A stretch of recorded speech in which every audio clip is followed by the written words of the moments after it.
بسم الله الرحمن الرحيم. ولا تحسبن الذين قتلوا في سبيل الله أمواتا بل أحياء عند ربهم يرزقون. صدق الله العلي العظيم. تحية طيبة لكم سادة المتابعين الكرام، وها نحن نلتقي بكم مجددا ونحن على سواتر العزة والشرف في يوم الثالث من شهر رمضان المبارك، حيث ذكرى عروج الأرواح الطاهرة لشهيد اللواء السابع عشر الشهيد السعيد الحاج أبو كميل الحمراني مع ثلة من مجاهدي هذا اللواء المبارك الذين استشهدوا دفاعا عن الوطن والمقدسات أثناء تلبيتهم نداء المرجعية الدينية العليا في قاطع عمليات الموصل. فابقوا معنا لنتعرف أكثر عن حياة الشهيد.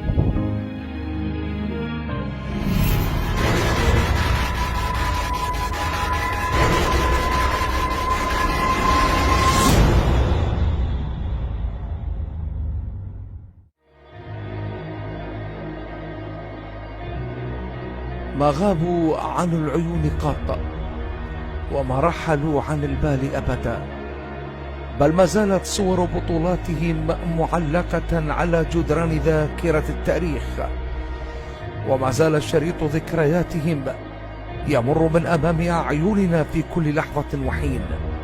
إنهم شهداؤنا الأبرار، وها نحن اليوم نسلط الضوء على أحد هؤلاء المضحين البررة.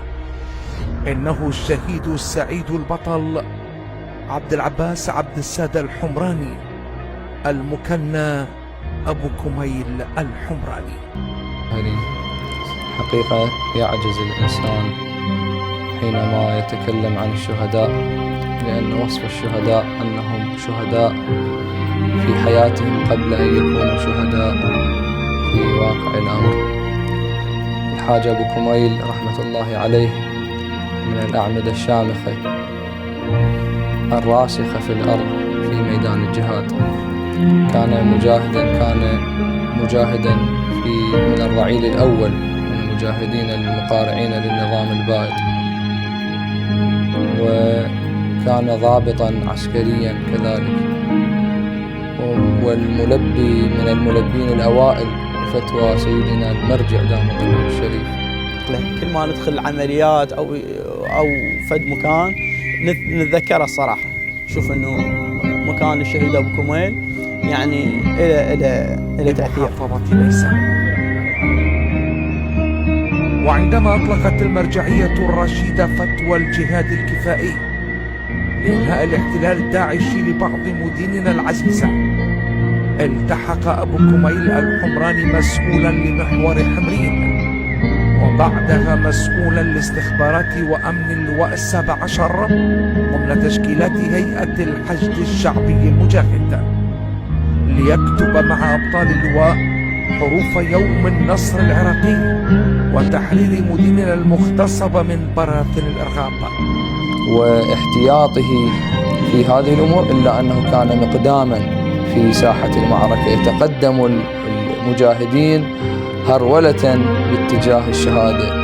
وكان عندما يؤخذ له بعض الصور يقول هذه إن شاء الله تنشر عند شهادتي، لأنه كان كما كثير من الشهداء لهم سبحان الله رسائل من الله سبحانه وتعالى أنهم شهداء، أما في عالم الرؤيا أو في غيره فيكونوا في كل حياتهم، في كل حركاتهم، في كل سكناتهم شهداء حقيقة وواقعا. ايش تعلمنا من عنده؟ وهو مثل ما تقول مجاهد قديم على الأهوار وعلى غيرها. والله أوجه له رسالة، الله أسأل الله أن يلحقنا به.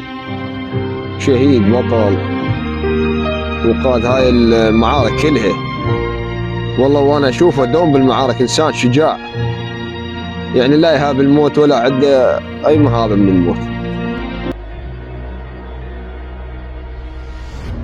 أبا كميل والدواعش تصرع، من غضبة السيف العدا تتضرع، سام الأعادي الذل حد حسامه، فخالطتهم رعدة فتصدعوا، وتقهقروا مكسورة راياتهم، مر الهزائم عنوة قد جرعوا. أبا كميل والفخار لواؤكم، حشد تجلى للمنايا يسلم. أنه ذات مرة أبو كميل رحمة الله على روحه قص له رؤيا رآها في عالم الرؤيا، أنه رضوان الله تعالى عليه حصل على هدية كبيرة وكنز كبير، فكان فرحا جدا بتلك الرؤيا وموقنا أنها بشرى بالشهادة. ولكن بعد أيام ببسالته وقوته وقدومه في أرض المعركة استطاع أن يقتل مجموعة من الدواعش، فظن رضوان الله تعالى عليه أن هذه المقتلة العظيمة من الدواعش هو هذا الهدية الإلهية له، ولكن الرؤيا كانت صادقة بأن الكنز الكبير والعز الأبدي هي الشهادة. والحمد لله رب العالمين. يعني مؤخرا تعرفت عليه بأيام الجهاد. صراحة كان دائما أنه من ننزل عمليات أو تكون في حلقات تصوير أبو كميل دائما كان يرفض أنه أصوره. في يوم من الأيام في يوم 2 رمضان صراحة كنت على الساتر جاء الاتصال من بغداد، قالوا أكو كمين ناصب الحاج أبو كميل، ولزم وقتها أسر تقريبا 4 دواعش وقتل 3. تالي كان اكو اتصال وياه، عاتبته قلت له حجي ليش ما قلت لي، ليش ما بلغتني؟ قال لي بابا انا نازل ما اعرف انه ارجع لو ما ارجع، بس راح انزل هسه امشي وياي.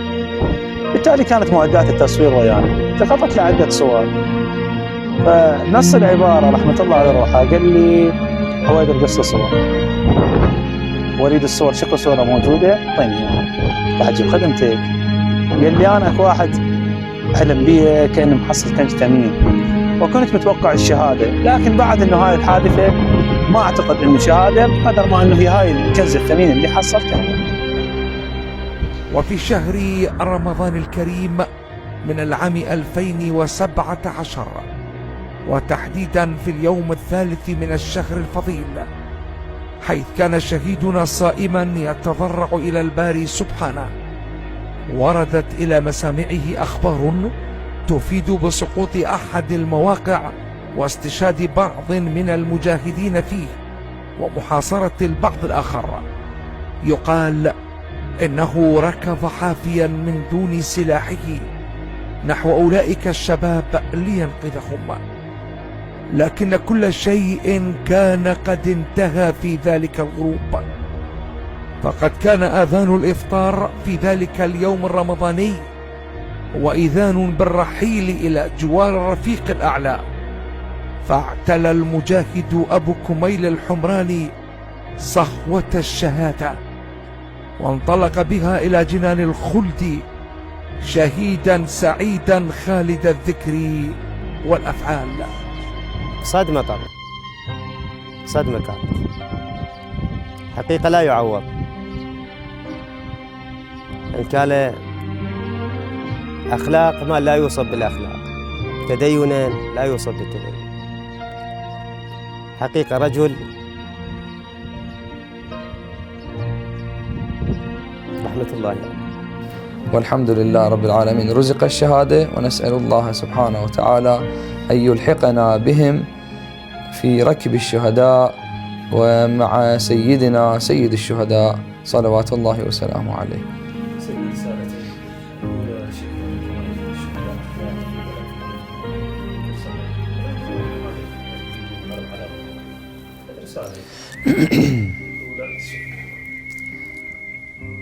الحقيقة ما أؤمن به وأعتقد به وعين اليقين أن الشهداء حاضرون في كل ميادين الجهاد، لا زالوا حاضرين في كل ملمة، في كل معضلة، في كل نازلة تنزل بالحشد الشعبي هم حاضرون، وبدعائهم نحن مستمرون وبدمائهم نحن منتصرون. الشهيد أبو كميل، شهيد أبو كميل الساعة 1 الفجر قبل السحور إنه أروح يمه وأزوده بكل الصور.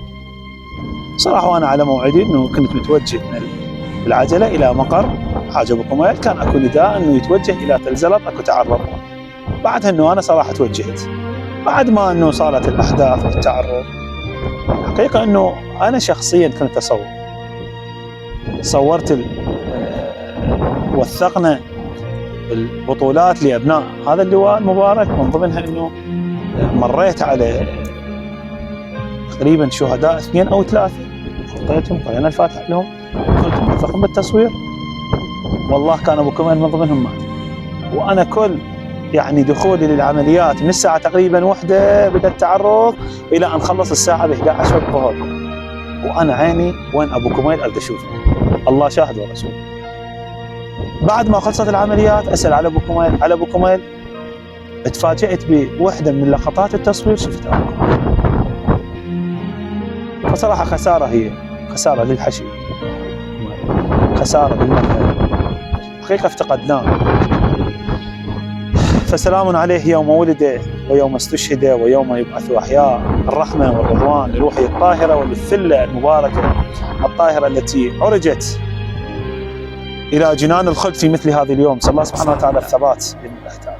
تحية إجلال وإكبار إلى شهدائنا الأبرار، ومنهم الشهيد المجاهد البطل عبد العباس عبد السادة أبو كميل الحمراني رحمه الله وطيب ثراه وجعل الجنة مسكنه ومثواه، إنه سميع مجيب.